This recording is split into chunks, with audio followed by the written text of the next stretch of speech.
kín này rồi à in nạc pha nang lệ cây thâu lô ô xoạc thoan lê lê vàng vui bài thân nạc tê là rồi xin na xin ô sang tu nang lệ cây thâu lô in qua lệ in lâm mà vui ba yên sống lối tu na cha à bờ râu này lệ tình mun này linh chiam lô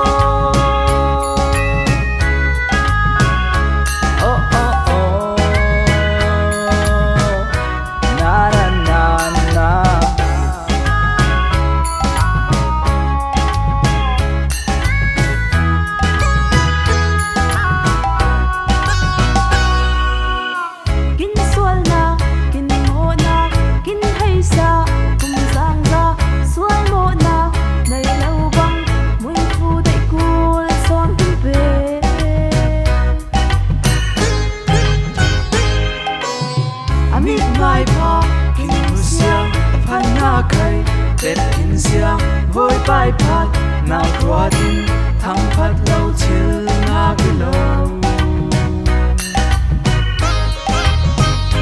tha giang thơ roa na cái thơ mình là vinh kim này rùa đi à in nạc pha nang lệ cây thâu lô ô xoạc thoan lê lê vàng vui bài phần na tê là rồi xin na xin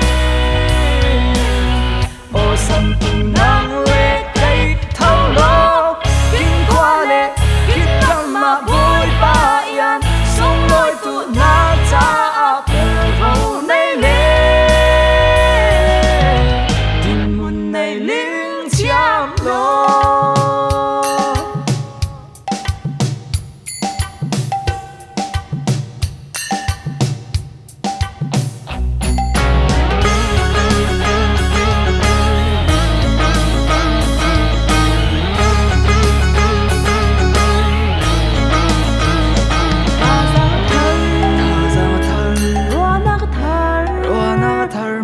vinh kín này rồi à in nạc pha nang lệ cây thâu lô ô xoạc thoan lê lê vàng vui bài phần na tê là rồi xin na xin ô sang tu nang